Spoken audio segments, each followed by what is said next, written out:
असफलता से सफलता की कहानी। ये कहानी एक कंपनी की है जो काफी घाटे में जा रही थी। कंपनी का मालिक और कर्मचारी इस बात से काफी परेशान थे क्योंकि कंपनी की ग्रोथ के साथ साथ उनकी ग्रोथ भी रुकी हुई थी।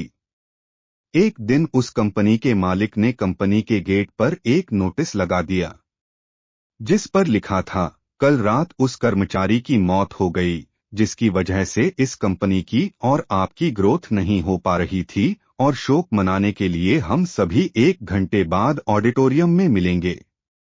ये बात सुनकर सभी कर्मचारी थोड़ा दुखी भी थे और खुश भी थे। दुखी इसलिए थे क्योंकि उनके साथ का ही कोई अब इस दुनिया में नहीं रहा, लेकिन वो इस बात से खुश भी थे कि अब वो व्यक्ति नहीं रहा जिसकी वजह से उनकी और उनकी कंपनी दोनों की ग्रोथ नहीं हो पा रही थी। और हर कर्मचारी यह भी देखना चाहता था कि आखिर वह व्यक्ति था कौन। 1 घंटे बाद सभी कर्मचारी ऑडिटोरियम में पहुंच गए। ऑडिटोरियम में एक कॉफिन रखा हुआ था और बारी बारी से सभी कर्मचारियों को उस व्यक्ति को देखने का मौका मिला, लेकिन जब भी कोई कर्मचारी उस कॉफिन के अंदर देखता तो वो मायूस हो जाता और सर झुकाकर वहां से चला जाता, क्योंकि उस कॉफिन के अंदर एक आईना रखा हुआ था। जो कोई भी उसके अंदर देखता तो उसे अपना ही चेहरा नजर आता। उस कॉफिन में खुद को देखकर कर्मचारी ये बात समझ गए कि कंपनी की ग्रोथ किसी और की नहीं बल्कि उन्हीं लोगों की वजह से कम हो रही है जो उस कंपनी में काम करते हैं।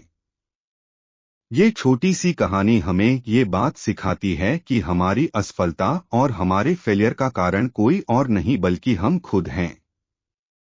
अगर हम अपने काम में अपना 100% एफर्ट नहीं देंगे तो हमारी ग्रोथ कभी हो ही नहीं सकती। कामचोरी किसी भी इंसान को लाइफ में कभी भी आगे नहीं बढ़ा सकती। इस बात से फर्क नहीं पड़ता कि आप किसी कंपनी के लिए काम करते हैं या फिर आपकी खुद की कंपनी है। फर्क इस बात से पड़ता है कि आप अपने काम को कितनी लगन और मेहनत से करते हैं। किसी कंपनी में अगर हर कोई व्यक्ति कामचोर हो जाए तो वह कंपनी कभी ग्रोथ ही नहीं कर सकती, और ठीक इसी तरह अगर हम खुद के कामों में भी कामचोरी करेंगे तो हम खुद भी कभी लाइफ में ग्रोथ नहीं कर पाएंगे। कई लोग आज भी अनसक्सेसफुल सिर्फ इसलिए हैं क्योंकि वो अपने काम को मन से नहीं करते, मेहनत से नहीं करते और अपने ही काम में कामचोरी दिखाते हैं।